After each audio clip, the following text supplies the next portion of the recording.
Okay. Alle børnene kunne rime. Undtagen prosa. Det kunne ikke. Ingen rytme.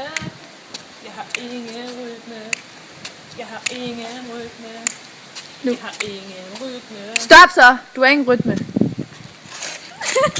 Epik er skønlitteratur, og det betegner et handlingsforløb i modsætning for eksempel lyrik, der beskriver følelser og stemninger. Okay. Prosa, det er opdigtede eller ikke opdigtede, skrevne eller talte tekster, som har et metrisk mønster.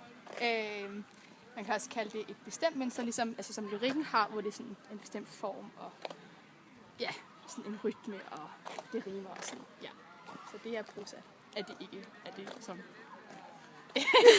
lyrik er?